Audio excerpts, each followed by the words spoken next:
Brazil. Brazil.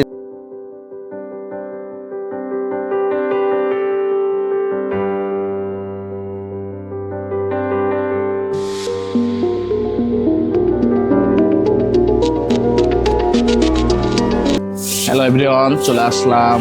দেখতে পাচ্ছেন এটা নতুন দেয়ালে, কিন্তু দেয়ালে কি হবে এটা এখনো সিদ্ধান্ত নেওয়া হয়নি।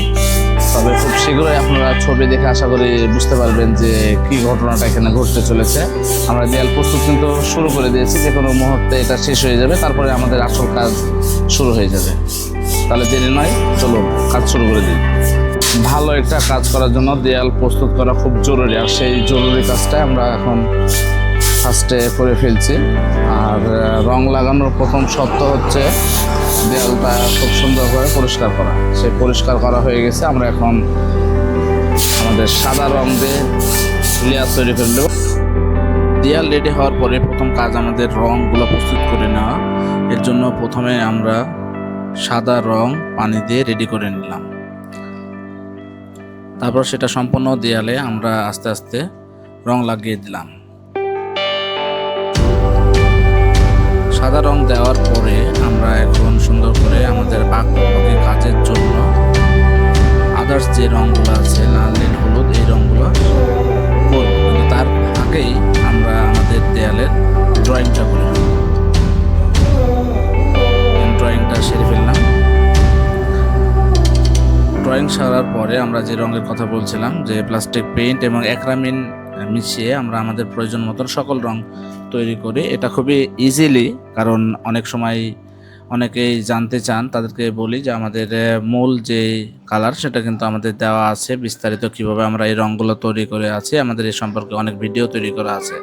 দেখতে পাচ্ছেন যে লাল নীল হলুদগুলো, সব রঙগুলো আমরা আমাদের প্রয়োজন মতো তৈরি করে ফেললাম। ফাইনালি আমরা দেয়ালে রং লাগানো এখন শুরু করলাম। প্রথমে নীল রং দিয়ে ব্রাজিলের পতাকার আদলটা শুরু করলাম, বৃত্তটা আস্তে আস্তে সুন্দর করে সম্পূর্ণ কালার দিতে থাকলাম। আর এটা দেয়ালের মাঝখানে একটু খাঁজকাটা থাকার জন্য আস্তে আস্তে রং দিতে হচ্ছে, কারণ রংগুলো চুইয়ে যেন না পড়ে, তার জন্য খুব ধরে ধরে কাজটা শুরু থেকে শেষ পর্যন্ত আমাদেরকে করতে হয়েছে। মজার ব্যাপার হলো এই খাঁজকাটা দেয়ালগুলোর জন্য আমাদের কিন্তু মাপগুলো খুব সঠিকভাবে হয়েছে, কারণ দেয়ালে পতাকার যে একটা মাপ আছে সেই মাপটা কিন্তু আমরা এই খাঁজকাটা অনুযায়ী কিন্তু তৈরি করে ফেলেছি। আস্তে আস্তে দেয়ালের নীল হলুদ এবং সর্বশেষে যে সবুজ পোর্শনটা আছে সেটা আমরা সম্পূর্ণ আস্তে আস্তে দেওয়া শুরু করলাম। আসলে যে কোনো কাজই খুব ধৈর্যের, আর ধৈর্য না থাকলে এইসব কাজগুলো করা যায় না। এটা অনেক সময় অনেকে মানুষ খুব তাড়াহুড়া করার চেষ্টা করে, আসলে এটা কোনো তাড়াহুড়ার কাজ না, এটা আস্তে আস্তে আস্তে আস্তে করতে হবে। এবং যতই সময় যাবে দেখবেন যে খুব মজা লাগে, যে যত কাজ আগাবে তখন একটা ভিজিবল যত বেশি হবে, নিজের ভিতরে আলাদা একটা স্যাটিসফ্যাকশন তখন কাজ করতে থাকবে। আস্তে আস্তে সম্পূর্ণ সবুজ রংটা দেওয়ার পরে আমরা সবুজের উপরে যে ডার্ক সবুজের একটা টেক্সচার আছে সেটা সম্পূর্ণতে দিয়ে নিলাম। বলে রাখা ভালো, প্রতিটা রং শুকানোর পরে কাজগুলো করলে ধীরে ধীরে সেগুলো ডিটেলস করা সহজ হয়, কারণ রং না শুকালে একটা রঙের উপর আরেকটা রঙে করলে সেটা কিন্তু গড়িয়ে পড়ে, অর্থাৎ ওভারল্যাপ হয়ে যায়। সেই ওভারল্যাপ সরানোর জন্য আমরা সবসময় শুকানো রঙের উপরে বা শুকনো দেয়াল যখন হয়ে যাবে তখন আমরা কাজ করব। এখন আমরা যে টেক্সচারগুলো আছে, হলুদ ব্রাজিলের যে ফ্ল্যাগ, এই ফ্ল্যাগের আশেপাশে যে একটা স্প্ল্যাশ অর্থাৎ রং ছড়িয়ে যাওয়া একটা টেক্সচার আছে, সেই টেক্সচারটা ধরে ধরে আস্তে আস্তে করতে থাকলাম। কাজ চলছে, দেখতে পাচ্ছেন। আসলে কাজের ভিতরে মজা আমরা অনেক সময় করি, এটাও কাজের ভিতরে ভিন্ন নয়। তবে কাজের ভিতরে মনোযোগ একবার বিচ্যুত হয়ে গেলে বা মনোযোগ যদি না হয় তাহলে কিন্তু কাজ করা খুব কঠিন হয়ে যায়। তাই কাজের ফাঁকে ফাঁকে একটু রেস্ট এবং কাজগুলো দূর থেকে দেখলে কাজের ডিটেলসগুলো আরও ভালো বোঝা যায়। তাই জন্য আমরা প্রায় যতটুকু কাজ করছি একটু দূরে দূরে যাওয়া এবং আসার মধ্যে কাজগুলো করছি, আর আস্তে আস্তে তুলি দিয়ে এই কালারগুলো তৈরি করে ফেলার চেষ্টা করছি। কাজ ক্রমান্বয়ে আমাদের এগিয়ে যাচ্ছে।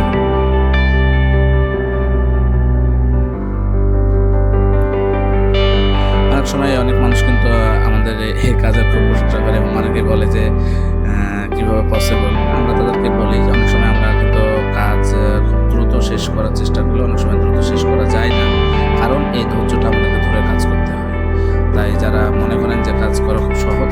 সহজ না, আবার খুব কঠিনও না যে কাজ করা পারা যাবে না। দেখতে পাচ্ছেন যে আমরা আস্তে আস্তে ফ্ল্যাগের যে ভিতরের অংশের যে টেক্সচারগুলো সেটা কিন্তু এখন ধরে ফেললাম। এখন আস্তে আস্তে সেটাতেও ডিটেলস করার চেষ্টা করছি।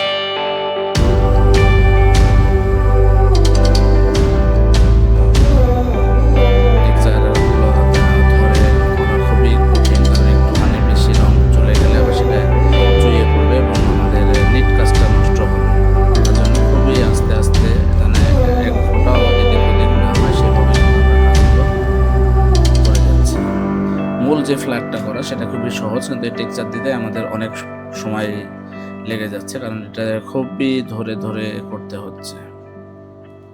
সব টেক্সচার সম্পূর্ণভাবে আমরা শেষ করে ফেলছি আস্তে আস্তে, এবং খুব শীঘ্রই কিন্তু এটা আমাদের শেষ হয়ে গেল।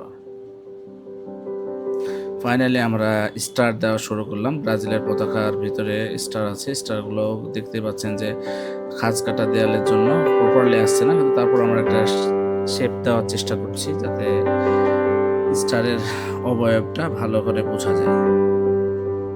আস্তে আস্তে ফ্ল্যাগের ভিতরে যে স্টারগুলো আছে সেগুলো সবগুলো কিন্তু আমরা শেষ করে দিলাম।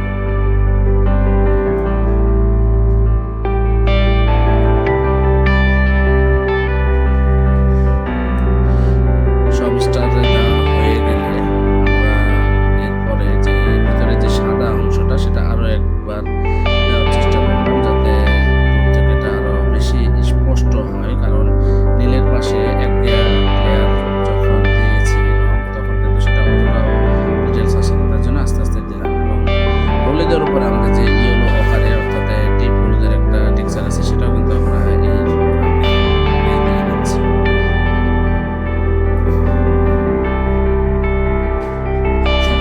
শেষ হওয়ার পরে আমরা একটু দূর থেকে অবজার্ভ করছি মাঝে মধ্যে, কারণ টেক্সচারগুলো এমনভাবে আছে, কোনো জায়গায় আছে কোনো জায়গায় নাই। এটা আসলে সম্পূর্ণ করতে একটু কষ্টই, কারণ ধরে না করলে এগুলো বোঝা যায়।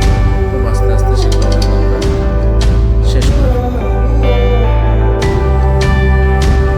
ফাইনালি সেই সাদা লেয়ারটা আরো একটু নিট করার পরে চলে গেলাম ভিতরে যে লেখাটা আছে সেটা সময়ের মধ্যে সেই লেখাটা শেষ করে ফেললাম। ফাইনালি আমাদের চড়াই হয়ে গেল ব্রাজিলের ফ্ল্যাগ, বিশ্বকাপের ফ্ল্যাগ।